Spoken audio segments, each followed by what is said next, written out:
It's official. The city's first woman mayor, Republican Jean Stothert, is the city's first three-term mayor in modern times.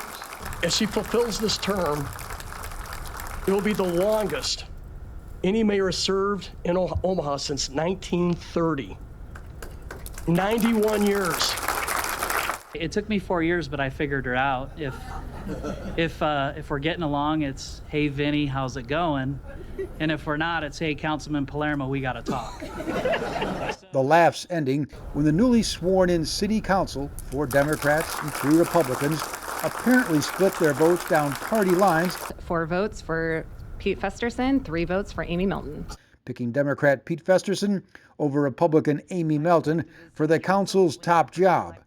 It was a vote that left one Republican smarting. There are others that I believe deserve the opportunity to serve in those roles.